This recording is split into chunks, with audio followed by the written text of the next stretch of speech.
Hello, and welcome to my presentation on identifying and expressing emotions.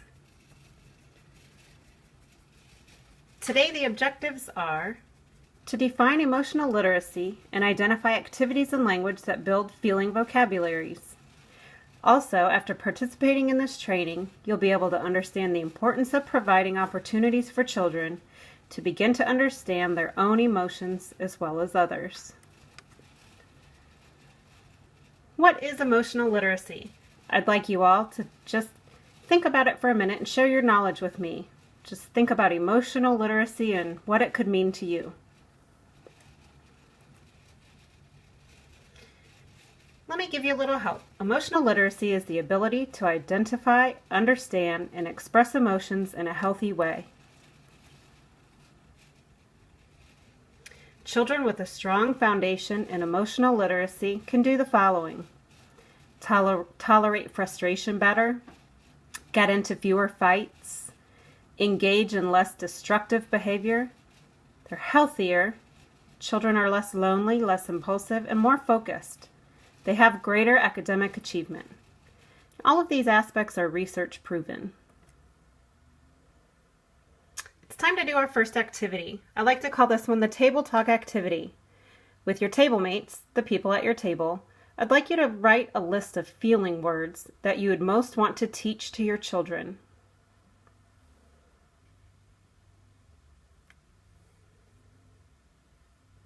Enhancing emotional literacy can be done in several ways. Today we're going to discuss direct teaching, indirect teaching, use of songs and games, images of emotions, and the use of children's literature. And what I'd like you to do is keep in mind that previous slide where we talked about emotions you'd like to teach to your child while we discuss each of these today. Direct teaching of feeling vocabulary. As we can see, the kiddos in these pictures, one of them looks maybe curious or concerned, and the other one clearly looks sad. These are just a couple of the emotions we're going to talk about. So here we have some feelings faces, and this is going to lead us into direct teaching. With these faces, we can choose which feelings we think our children are ready to handle. For example, if you're talking about a toddler, maybe a 1 or 2-year-old, we're going to stick with happy and sad. Very basic. And as children get older, we can add extra emotion words to their vocabulary. So we can put these faces next to a mirror. This shows a classroom, but we can also do this in your house. You're going to just take the emotions that you're ready to teach to your child and put them next to a mirror.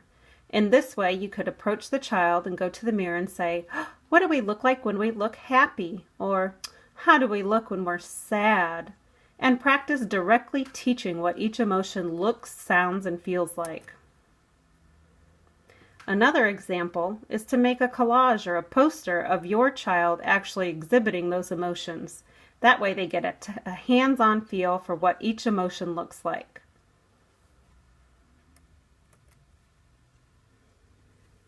Direct teaching describes a pre-planned experience. So here's what I want you to do. Activity 2.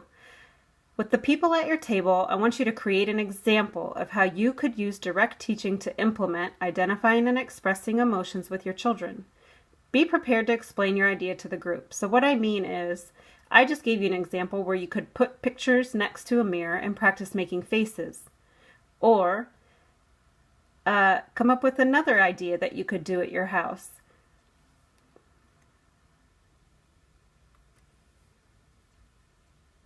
Indirect teaching is more spontaneous, what we kind of call in-the-moment teaching. Provide emotional labels as children experience various affective states. Tamika and Tanya seem really happy to be playing together. They keep hugging each other. So these would be the words you would use with Tamika and Tanya, giving them words to go with the emotions they're feeling. Here's what we're going to do. We're going to role play. So I'd like each of you to create an example and a non-example of how to label a child's emotion. So I just gave you an example. A non-example might be, you look happy, or hey, you're having fun.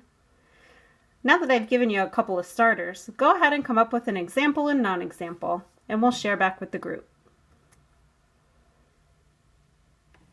Using direct and indirect teaching.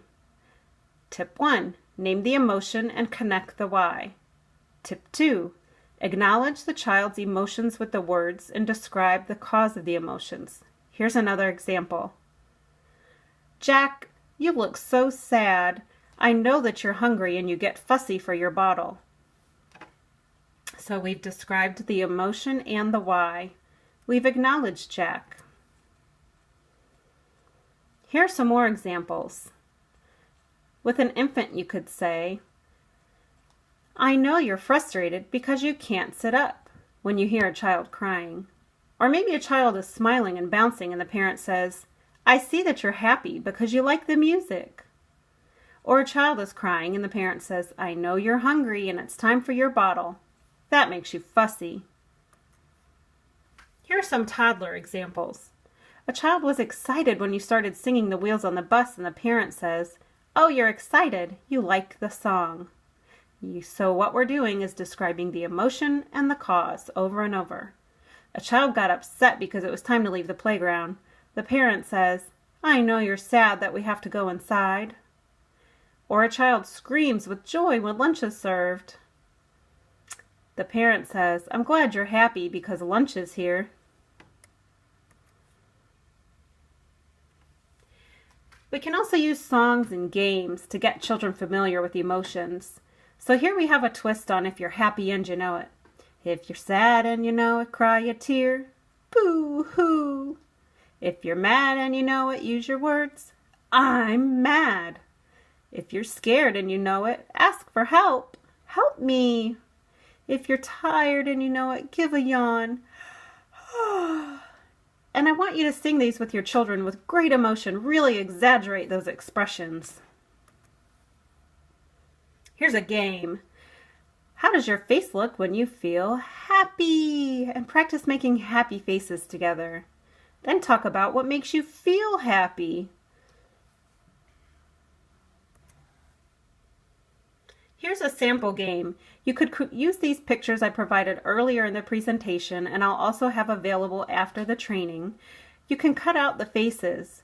So for older children, you could say, make a blank face and put the cards face down. And then if they pull frustrated, make a frustrated face. If you turn over happy, make a happy face, and so forth. Songs and games, your ideas. Be creative. At your tables, either come up with a song or a game that you could share with the group.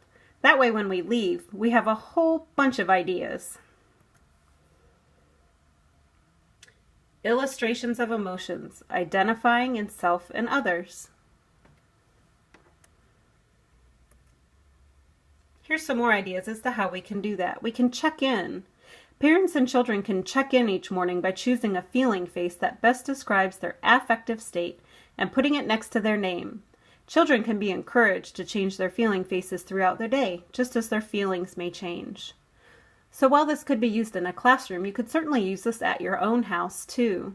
Again, you could cut out those feeling cards and place them you could use a picture of your child and they can choose their feeling. I've seen a lot of parents make this real simple. They cut and paste the picture on the left, put it on a cookie sheet, and use magnets. That way, each time you pick a new face, you can just use a magnet and pop them on and off real easily. You could also use Velcro. Children's literature is very powerful and often overlooked. I'm going to give you a few examples. On Monday When It Rained would be excellent to use with children in grades 2 and above.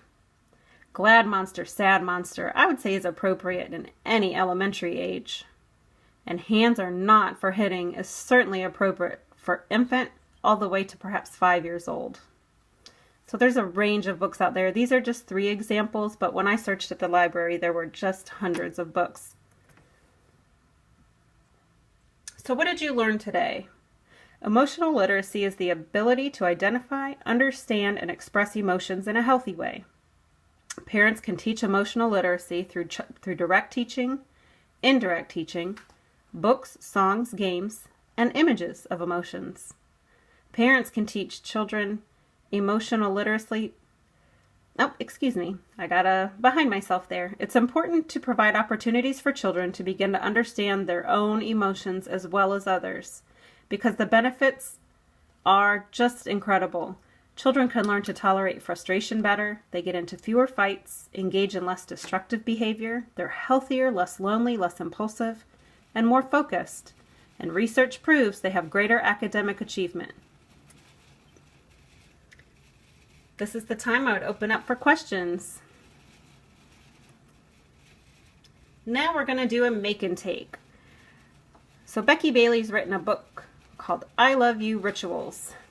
I'm going to provide you with the ritual, and I'm going to have you make the glove that goes along with it today. And these are all for building relationships. The one I chose happens to be socially and emotionally based. Here's the directions. You're going to get a glove, a snack bag with 5 icons, and I've got glue guns ready to go. You're going to turn the glove palm side up, use the hot glue gun, and attach an icon, one for each finger. Here's what it's going to look like. I'll also provide the words that go along with this glove.